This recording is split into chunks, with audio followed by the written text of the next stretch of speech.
Hello, welcome to Miniature Realms. My name's Stuart and we're testing some paint today, some more Gaahleri Kaleido Colorworks.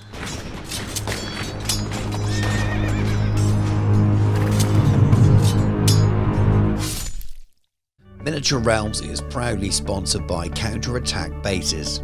They stock a wide range of counters, gaming aids and movement trays for multiple game systems, and offer custom items to suit your club, your event, or even your podcast or YouTube channel. Check out the link in the video description. A fair few months ago I tested some of their metallic paints. I'll pop a link in if you want to go and check that out, including some primers. And I think I found the best airbrush black primer that I've ever used. Well worth checking out that video if you haven't seen it before. And these are more. I've had these a little while actually. I've just been so busy I haven't had time to put them to the test. And we have some standard paints, some matte paints for a change, because the last paints I was sent were gloss or metallics. And we have some clears as well, which can be really useful and really interesting.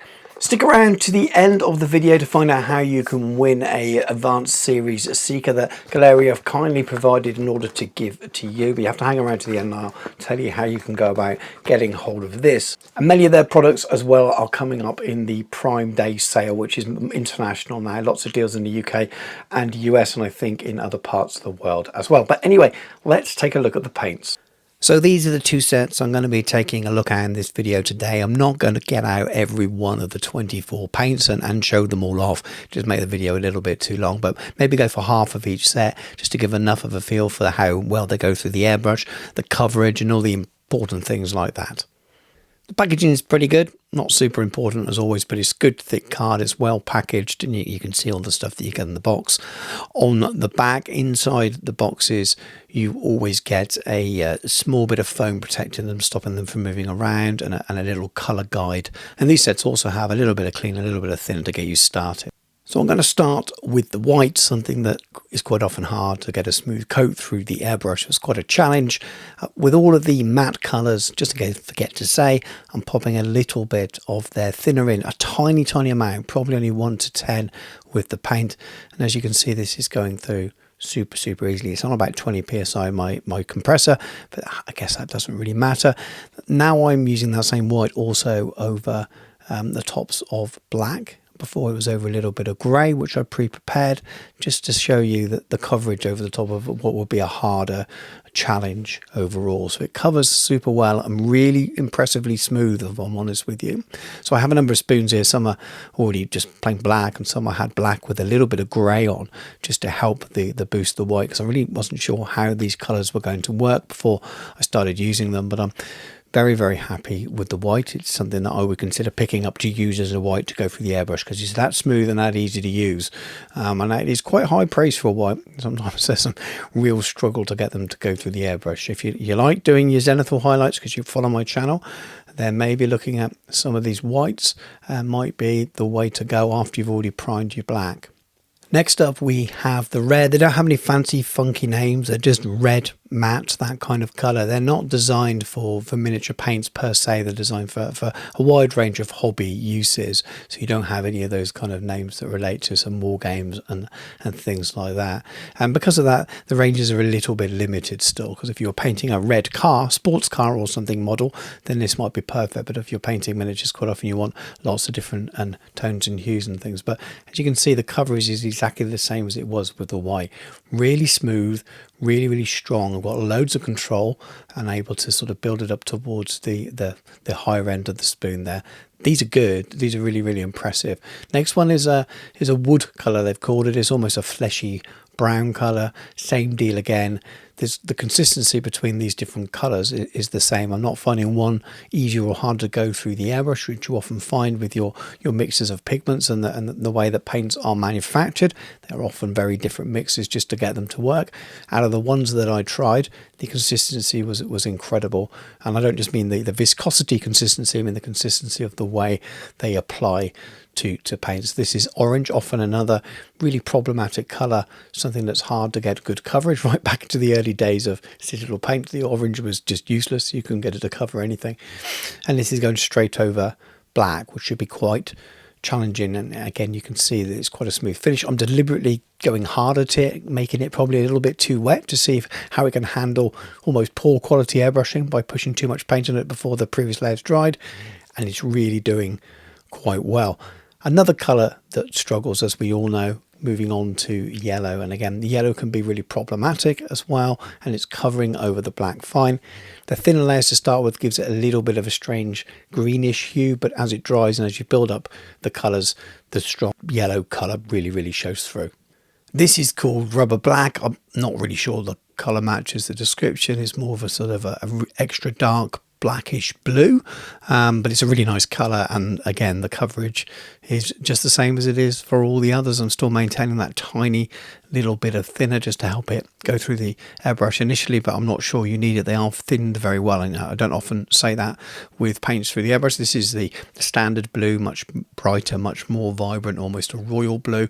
When you apply it quite thinly over the black as well, you do get a darker option, which is really good because it means that you can slowly build up the intensity of the colour and make it look like there's real variation in tone just by having control over the black or the underspray that's already there, the undercolour that's already there. And I like that with good quality paint, that you can build it up that way.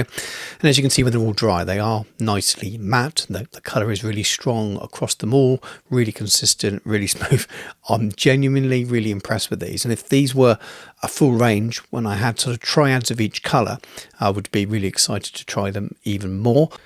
Onto the second box now. These are the clears. I used to use lots of clears back in the days when I first started painting Horus Heresy armies. They were really handy over really nice underpainted tanks and miniatures like that. So you do a really good quality zenithal underneath and you get a beautiful finish just by applying one flat, thin, clear coat of paint. Tamiya makes some absolutely amazing paints, and I've stopped using them as much because I started using inks and then onto all the contrast paints and things like that. So I use them in the same way.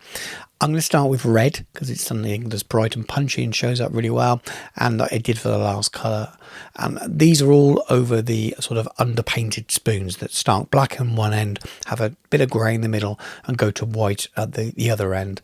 And as you can see here, I'm just able to slowly build up these layers of this clear red. It is slightly glossy, and you'll see that even more when it dries. And you get this really beautiful finish where it's just showing enough of that underpainting through it to really look like a light effect. And I can imagine using these paints to paint something in that way, a Horus Heresy tank or something like that. If you're a Horus Heresy painter or a 40k painter and you've used this kind of method before, your eyes should be lighting up at this kind of clears. I did want to just test this quickly with a brush to see if it behaved anything like a contrast style clear paint as well. It's got some legs there for sure. It's not quite as good as the speed paint or the contrast paints, but it's not too bad. So I may well turn to these at some point for a certain colour option. You could do it this way. They haven't quite got the same flow, but they are designed for the airbrush. They're not designed to be used like this at all. This is a clear teal colour. I am going to give lots of 40k Horus Heresy references when I'm painting these, I'm afraid, just because it makes sense to the things I've done in the past, and maybe some of you are watching as well. But again, if you've painted a clear paint over a underpaint like this, or maybe even under or over metallics rather for Alpha Legion or something like that, a good clear teal is something that may often spring to mind, and I can report back that this is pretty good. A little bit lighter in pigment than the previous colour, but still really nice. You can always achieve different effects by knocking back the underpaint to reflect the colour that you're using, but I thought this was pretty good, and I really like it with a little mix I'll do later on, and I'll show you that. Following up with the clear green now. Again, this is quite a rich, vibrant mid-green, or warmish green is the way I would describe it, but it is quite versatile depending on how strong you put it on, how many layers, and the level of underpainting as well. But I think what hopefully you can see now is this consistency across all of them. They all go on the same way, very smooth for the airbrush. And for these clears, I've not added any thinner at all. They're neat out of the bottle, straight through the airbrush. Moving straight on to the purple now, again I'm thinking, would this work for a Emperor's Children army or something like that. Now a lot of these will be quite glossy, and you won't always want a gloss finish. They're definitely the shiny side of satin, if you're going to say that, and that's what you often go with clear paints anyway. But if you were doing something like a Horus Heresy army, and forgive me again for that as an example, you would probably gloss them at this stage anyway, add your transfers, gloss them again, weather, and then matte afterwards, should you not want to go for a sort of a candy coat finish. And these will all work absolutely fine for that. Yellow here, this goes on really nicely and brightly as well, so you could do your Imperial Fists with this if you wanted to, and it's a really nice way to paint. You spend a little bit more time making sure that your underpaint is perfect, that you get all the lights and shades in the right places rather than relying on your later coats of paint, and then you give this clear coat over the top and you get this really smooth transition for all of it, and some just really gorgeous looking effects with the airbrush. And I think this is probably what they're designed to do for a lot of it. Very, very impressed with the consistency of all of these. I wanted to give it a little bit of a test now, something I wouldn't normally do. This is a clear black, like a smoky black, I think, and it's pretty cool. So I'm going over the same Zenithal with the grey and the white. I wanted to see that if I gave a nice smooth coat, would it look like a highlighted grey or black? So could you underpaint some miniatures, some Marines, and turn them into a Raven Guard by giving them a nice smooth black clear coat over the top? And I came away from this thinking, yeah, you probably could actually. I quite like the effect there. It looks like a slightly highlighted black, or a grey at least. Really like it. Really nice effect, and I really want to play around with these on some projects. So here's the clears all lined up. As you can see, they look pretty glossy and shiny here compared to the other sets, and they're just really, really nice. I'm so impressed with these. Again, the consistency across both sets of paints has been really fantastic. I'm very impressed by those, and then you just comparison there with the matte red, and you can see the difference, and then the mix of the teal first and a little bit of green over the top, maybe Sons of Horus. Thank you very much for watching. I hope you enjoyed the video and learning a little bit more about their paint ranges. I continue to be impressed with their airbrush ranges. I haven't used them an awful lot because I have so many different paints, and I do tend to migrate towards paints that I can use with a regular hairy brush as well as the airbrush. I quite like to be able to thin them and keep that colour consistency. So while all these metallics I've tried before are super excellent, I haven't used them that often. I have used them a little bit, and I think that will be the same with these, the standard paint range. They're very, very good matte paints, but I'm probably more likely to lean towards the others only because I like to use things for two. But they are very, very good, and I have no reason, if you use mostly airbrush work and you're building Gundam or doing model cars and things like that, which is what a lot of these products are originally designed for, then they are fantastic. And more coming soon from Gaahleri in that respect with miniature painters. They are aware that wargamers are starting to use their stuff, especially their airbrushes, and I know they're working on developing paints that will suit us a little bit more as well, which will be really, really exciting to follow in the future. The clears, on the other hand, are also really good, and I will use these. You know, I use an awful lot of contrast paints. So I say, you know, if you follow me on the channel, you know I'll use a lot of contrast paints, army painter speed paints, and inks and things as well. I think they're fantastic, and these were just super, super good. Go on, super smooth.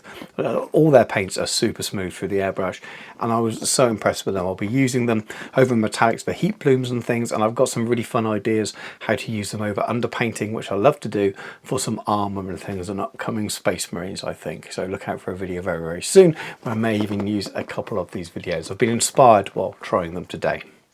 Now, I promised I'll tell you how you can get your hands on this Gaahleri Advanced Seeker airbrush. It's got a 0.3 and a 0.5 nozzle, really good introductory airbrush. If you're thinking about starting airbrushing, this would be a really good one to start with. Now, the way you do it is you have to head over to my Patreon. You don't have to be a paid member, but you do have to join. So free members will be open to this as well. I will pop a post up on there. You just need to put a comment underneath saying, I want this airbrush. And that way, when I do the draw, I'm making sure that I'm not just going through all of my patrons.